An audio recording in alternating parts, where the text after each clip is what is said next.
Halo semuanya, apa kabar nih? Semoga teman-teman semuanya sehat dan juga bahagia ya. Di sini kami akan membahas salah satu materi dari mata kuliah yang ada di Prodi Akuntansi Universitas Logistik dan Bisnis Internasional.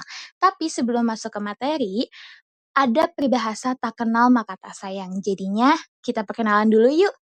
Kenali nih kami dari kelompok 3 mata kuliah statistik yang beranggotakan saya Hauna Fatunisa dengan NPM 734220010. Saya Steviana Magdalena Seran dengan MPM 7342200004. Saya Rismayani dengan NPM 734220001. Saya Emerski Kurnia dengan NPM 734220022.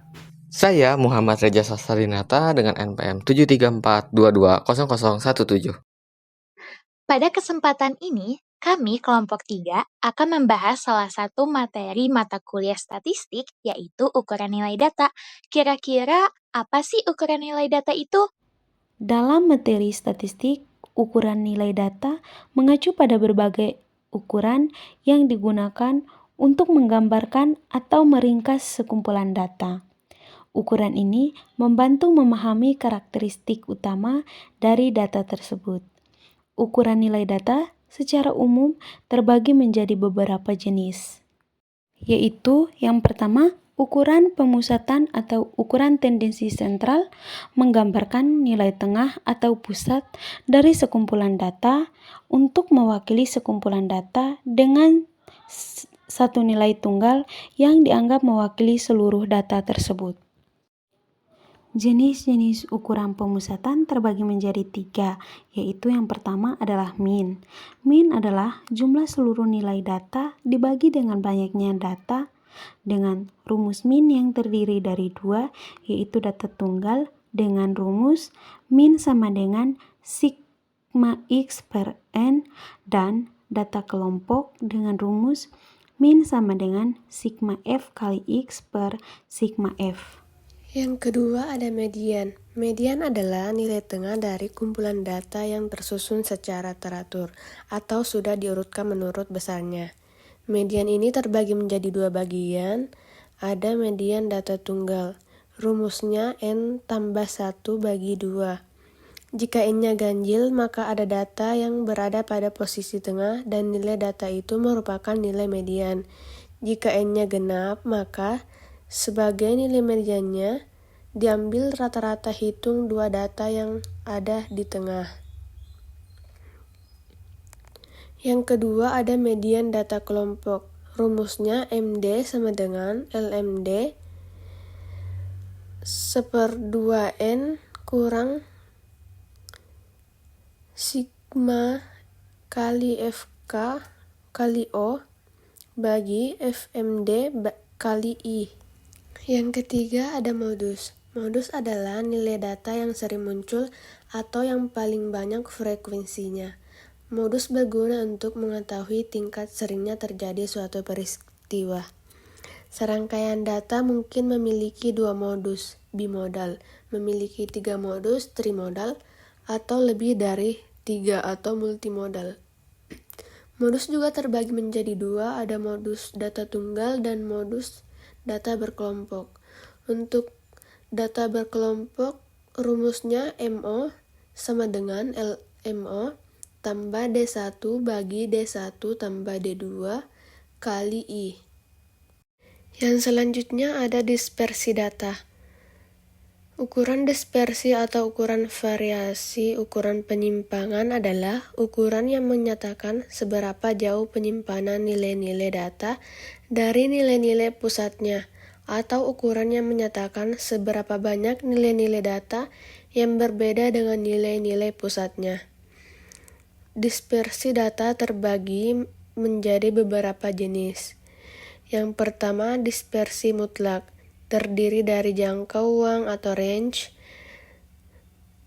simpangan rata-rata atau mean, variance, dan standar deviasi atau simpangan baku. Untuk dispersi relatif terdiri dari koefisien variance. Apa sih pengertian dari range itu? Range atau jangkauan suatu kumpulan data adalah ukuran interval tersempit yang memuat seluruh data. Nah, bagaimana cara menghitung jangkauan ini? Rumusnya ini bisa dihitung dengan cara J sama dengan X nilai datum terbesar dikurangin X nilai datum terkecil. Selanjutnya, apa itu simpangan rata-rata? Simpangan rata-rata adalah ukuran statistik yang menunjukkan rata-rata selisih antara setiap nilai data dengan nilai rata-rata atau mean dari data tersebut. Lalu, bagaimana cara menghitung simpangan rata-rata? Simpangan rata-rata ini bisa dihitung dengan cara SR sama dengan sigma F X min X bar per sigma F. Selanjutnya adalah varians yang disimbolkan dengan S kuadrat, merupakan alat untuk mengukur rata-rata kuadrat selisih antara setiap nilai data dengan rata-ratanya. Semakin besar varians, semakin besar penyebaran data. Satuan varians adalah kuadrat dari satuan data asli. Untuk rumus varians sendiri itu ada dua. Yang pertama, untuk varians populasi dengan rumus penjumlahan nilai kuadrat dari selisih antara setiap nilai data individu dengan rata-rata populasi dibagi banyaknya populasi.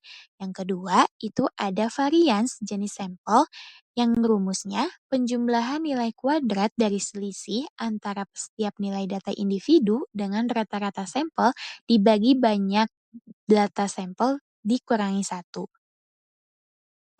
Kemudian ada standar deviasi yang disimbolkan S, yaitu merupakan akar kuadrat dari varians. Standar deviasi lebih mudah diinterpretasikan daripada varians karena satuannya sama dengan satuan data aslinya. Semakin kecil standar deviasi, semakin dekat nilai-nilai data ke rata-rata, menunjukkan data yang lebih homogen. Sebaliknya, semakin besar standar deviasi, maka semakin tersebar data tersebut dari rata-rata, menunjukkan data yang lebih heterogen. Berdasarkan pengertian standar deviasi, maka rumus untuk mencari standar deviasi, teman-teman tinggal mengakar kuadratkan nilai varians, baik itu varians populasi maupun varians sampel. Kemudian yang ketiga ada ukuran letak. Apa sih ukuran letak itu? Ukuran letak adalah nilai yang menunjukkan posisi tertentu dalam sekumpulan data terurut.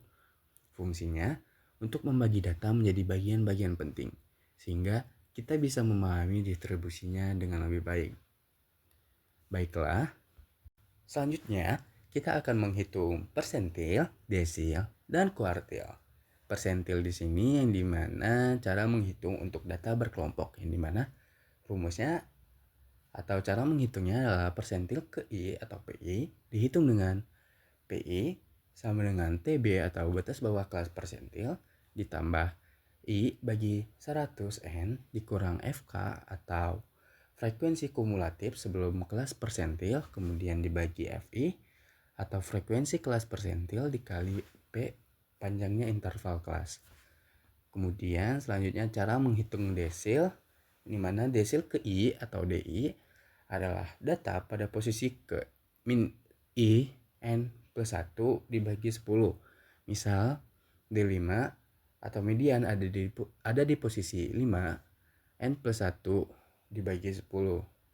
Kemudian selanjutnya cara menghitung kuartil untuk data tunggal yang dimana Q1 atau kuartil pertama dihitung dengan rata-rata dari data pada posisi ke N dikurang 1 dibagi 4 dan N ditambah 3 dibagi 4. Ini memastikan pembagian 25% data terendah.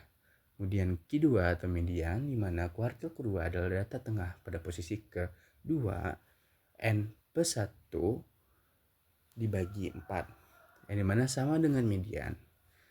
Kemudian ada Q3 atau kuartil ketiga, rata-rata data pada posisi ke-3N plus 1 dibagi 4 dan 3N plus 5 dibagi 4, yang dimana menandai 75% data terendah. Terima kasih ya sudah menonton videonya sampai akhir. Semoga bermanfaat semuanya. Dadah.